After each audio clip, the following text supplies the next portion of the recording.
Assalamualaikum warahmatullahi wabarakatuh. A'udzubillahi minasyaitonirrajim. Bismillahirrahmanirrahim. Allahumma urzuqna fahman nabiyyin wa hifdzal mursalin wa ilhamal malaikatil mukarrabin birahmatik ya arhamar rahimin. Ya Allah, kurniakan kami kekuatan daya fikir seperti daya pikir para nabi, daya ingat seperti daya ingat para rasul, yaitu ketangkasan berpikir dan bergerak seperti dimensi malaikat yang terus mengikat diri dengan ilmu Allah menurut rancangan dan kepastian ilmu Anda, wahai Sang Maha Pembina kehidupan saling kasih sayang. Para sahabat sekalian, berjumpa kembali dengan kami di channel Pandai Tirakat, yang mana pada kesempatan tirakat yang ke-406 kali ini kita akan mengurai Quran surat 17 ayat 25. Rabbukum a'lamu bima fi nufusikum in takunu salihin fa innahu kana lil awwabina ghafura. Jadi sama seperti biasa, sebelum kita mengurai kalimat dari ayat ini, terlebih dahulu kita akan klasifikasikan setiap bentuk katanya. Jadi yang pertama kita lihat di sini rabbukum. Ini adalah kata majemuk, yaitu gabungan dari dua kata antara bentuk kata rabbu dan kum.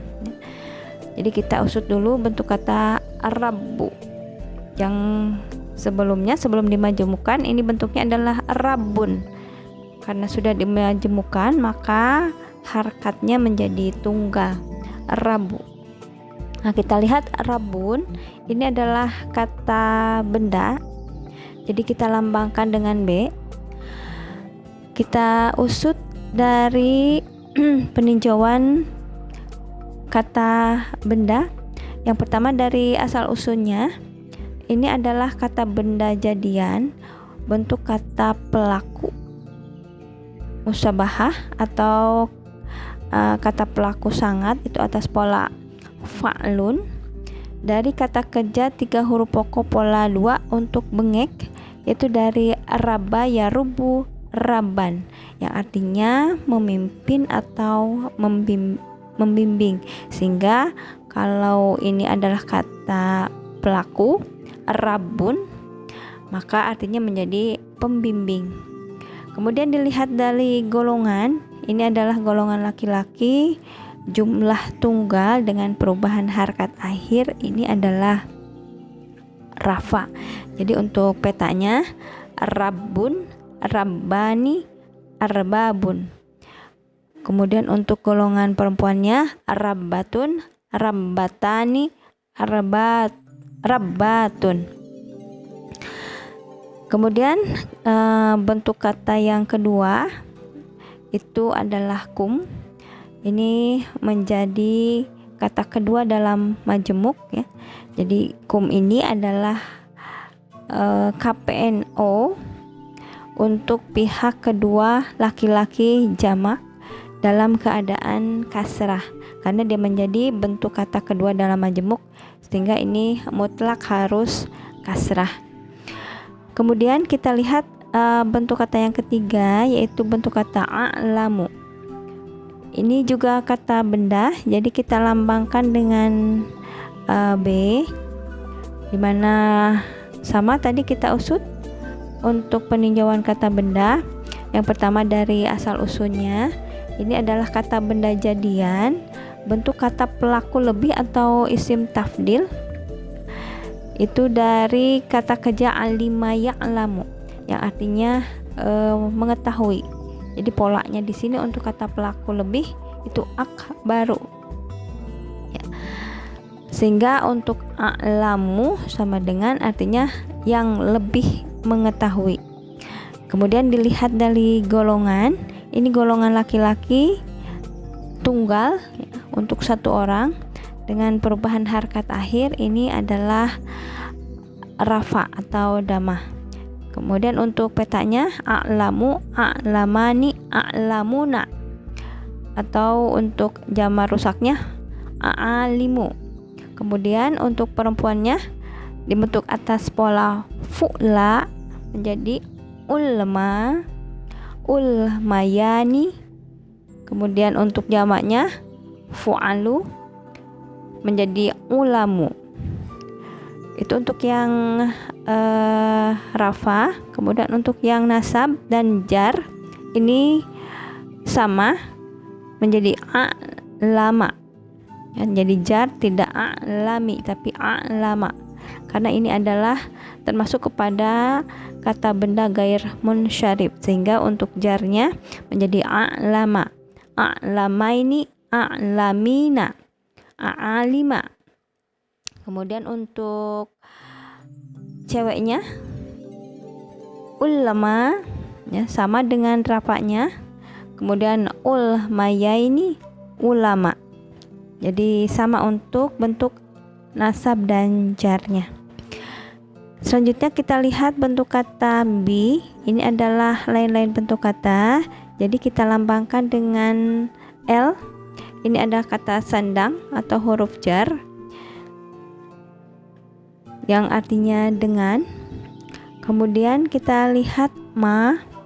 Ini adalah kata benda. Jadi kita lambangkan dengan B. Ini adalah isim mausul. Dan kita ingat kembali bahwa untuk pilihan bentuk kata ma ya, selain mausul itu rumusnya adalah ika, mati, nasyar, tati. Jadi i bisa istifham, ka kafatul amal, kemudian ma-nya ada 3, mausuf, kemudian mausul, dan masdariyah. Kemudian untuk ma di sini ini adalah isim mausul.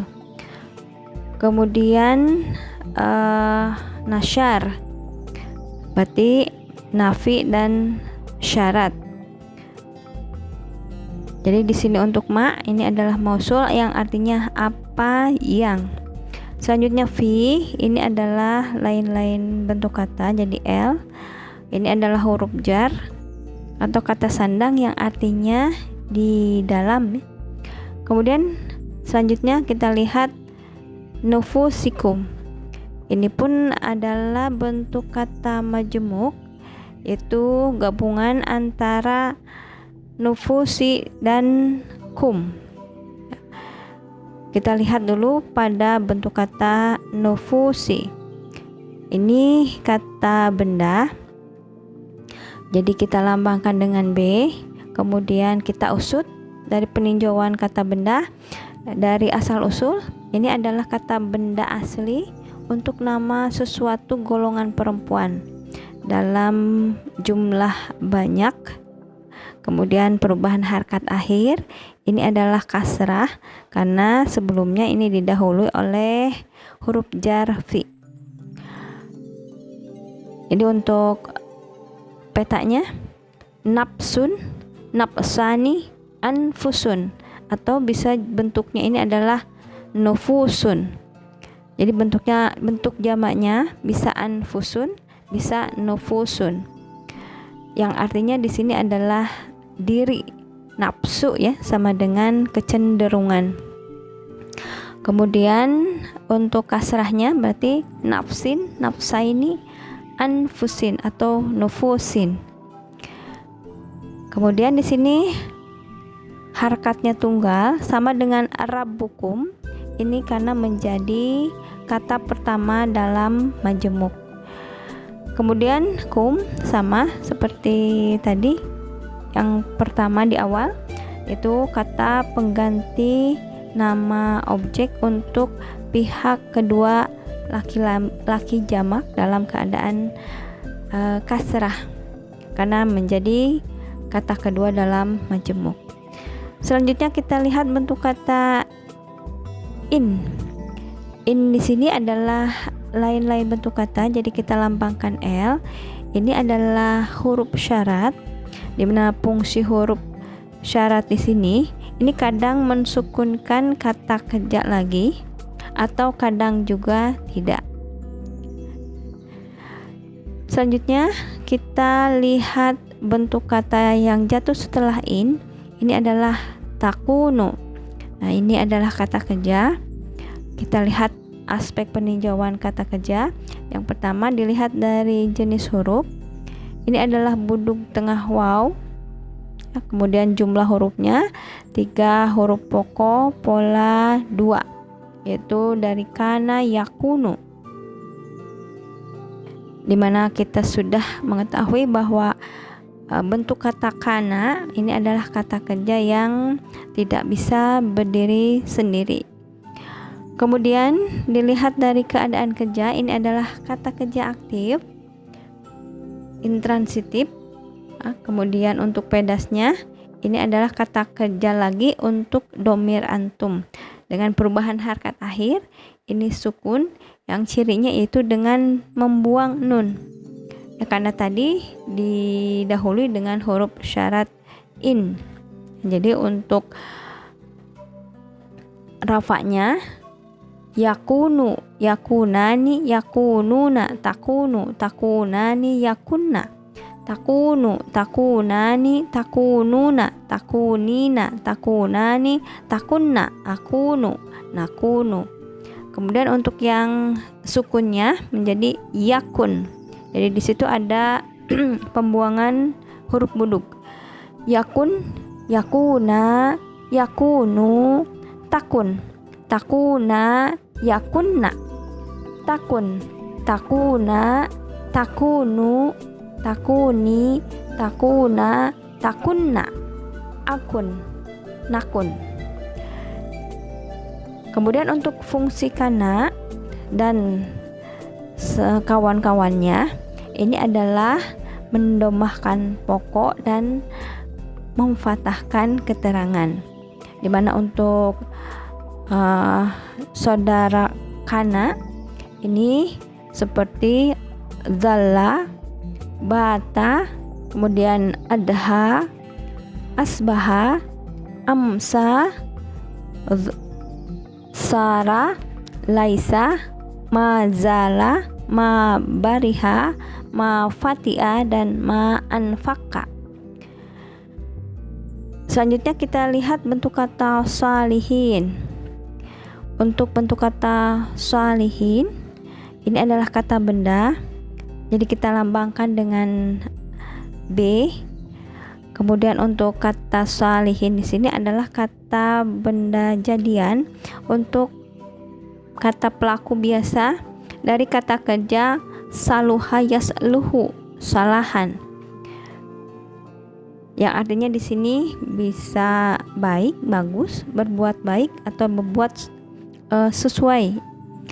Kemudian untuk golongan ini laki-laki. Untuk jamak dengan perubahan harkat akhir, ini adalah fathah atau nasab, karena ini menjadi keterangan dari kana.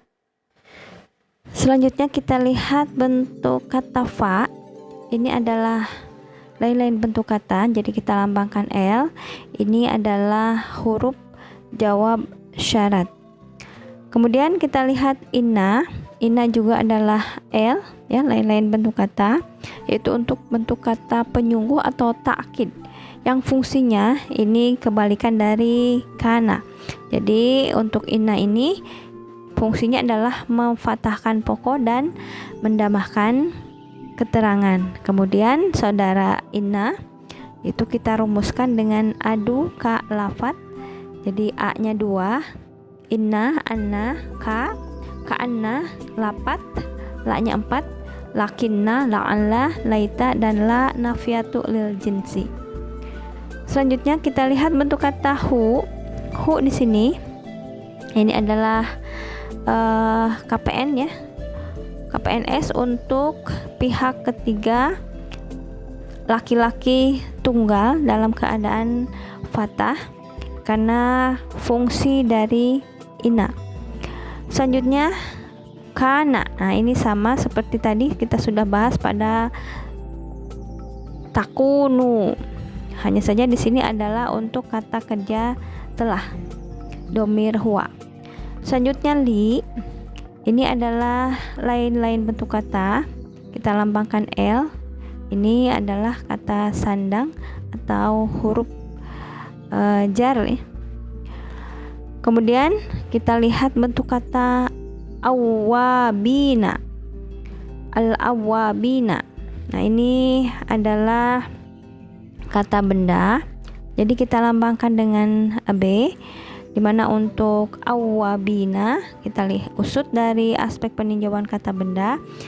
Dilihat dari asal usul, awabina ini adalah kata benda jadian untuk kata pelaku maha, pola fa'alun.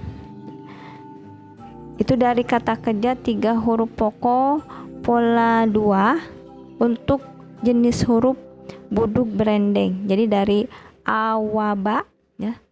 Jadi aba ya ubu. Auban, ma'aban. Yang artinya di sini adalah kembali atau bisa juga artinya bertaubat. Kemudian untuk golongan, ini golongan laki-laki, jumlah banyak. Kemudian untuk perubahan harkat akhirnya ini adalah kasrah karena sebelumnya didahului oleh huruf li. Maka untuk petanya menjadi awabun. Ya, tadi polanya adalah fa'alun. Jadi awabun, awabani, awabuna. Untuk golongan perempuan, awabatun, awabatani, awabatun. Kemudian untuk yang kasrah, awabin, awabaini, awabina. Nah, jadi kita ketemu di sini dengan bentuk kata awabina, awabatin, awabataini, awabatin. Jadi artinya yang bertaubat, yang kembali. Kemudian yang terakhir kita lihat gafuran. Ini juga sama, yaitu kata benda. Kita usut bahwa gafuran di sini adalah kata benda jadian untuk pelaku maha atas pola fa'ulun. Dari kata kerja 3 huruf pokok pola 3 sempurna, gafara ya gafiru, gufranan atau gafuran. Yang artinya di sini adalah memperbaiki, mengampuni, merubah, atau bisa juga merevolusi. Kemudian untuk golongan, ini adalah golongan laki-laki tunggal dalam keadaan harkat fathah atau nasab. Jadi untuk petanya gafurun, gafurani, gafuruna, gafuratun, gafuratani, gafuratun. Kemudian untuk yang nasab, gafuran, gafuraini, gafurina, gafuratan, gafurataini, gafuratin. Baiklah para sahabat sekalian, kita lanjut ke mengurai kalimat. Sebelum kita urai kalimat dari ayat ini, terlebih dahulu kita bagi ayat ini ke dalam 3 anak kalimat. Yang pertama yaitu Rabbukum a'lamu bima fi nufusikum. Kemudian anak kalimat yang kedua, intakunu shalihin. Dan anak kalimat yang ketiga, fa innahu kana lil awwabina ghafura. Kita lihat pada anak kalimat yang pertama, Rabbukum a'lamu bima fi nufusikum. Nah, di situ pertama kita lihat pada bima fi nufusikum. Mausul ini menjadi pokok kalimat. Kemudian jumlah jar majrur fi nufusikum ini menjadi keterangan kalimat. Kemudian bima fi nufusikum ini menjadi objek dari kata pelaku lebih a'lamu. Jadi pada a'lamu di situ bentuknya tunggal, maka di situ adalah huwa. Huwa sebagai subjek dan a'lamu menjadi predikat, maka subjek ini menjadi pokok kalimat dan a'lamu bima fi nufusikum ini menjadi keterangan kalimat. Selanjutnya a'lamu bima fi nufusikum ini menjadi keterangan kalimat dari pokok kalimat rabbukum. Selanjutnya kita lihat anak kalimat yang kedua, in takunu salihin. Nah, di sini ini adalah kalimat kana, sehingga di situ pada takunu terkandung domir antum, maka antum ini menjadi pokok kalimat kana dan salihin nasab ini menjadi keterangan kalimat kana. Selanjutnya in takunu salihin ini diawali dengan huruf syarat, maka ini menjadi pokok kalimat syarat. Jadi in takunu salihin menjadi pokok kalimat syarat. Selanjutnya anak kalimat yang ketiga, fa innahu kana lil awwabina ghafura. Nah, kita lihat pada kana lil awwabina ghafura. Ini juga kalimat kana, sehingga di situ pada kana terkandung domir huwa, maka huwa di sini menjadi pokok kalimat kana. Kemudian ghafuran ini menjadi keterangan kalimat kana, dan lil awwabina menjadi keterangan tujuan. Selanjutnya innahu kana lil awwabina ghafura. Jadi pada hu di situ domir hu ini adalah pokok kalimat inna karena dia nasab, yaitu sebagai akibat dari fungsi huruf inna. Kemudian jumlah kana lil awwabina ghafura ini menjadi keterangan kalimat inna. Selanjutnya fa innahu kana lil awwabina ghafura ini menjadi keterangan kalimat syarat yang tadi pokok kalimat syaratnya yaitu in takunu salihin. Selanjutnya dilihat dari seluruh ayat ini, maka rabbukum a'lamu bima fi nufusikum ini menjadi pokok kalimat merangkai. Kemudian mulai dari in takunu salihin fa innahu kana lil awwabina ghafura ini menjadi keterangan kalimat merangkai. Jadi rabbukum pembimbing kalian, a'lamu bima fi nufusikum yang dengan Al-Quran menurut sunnah Rasul mengilmui terhadap apa yang menjadi kecenderungan hidup kalian. In takunu salihin, jika kalian menjadi yang berlaku tepat, fa innahu kana lil awwabina ghafura, maka sesungguhnya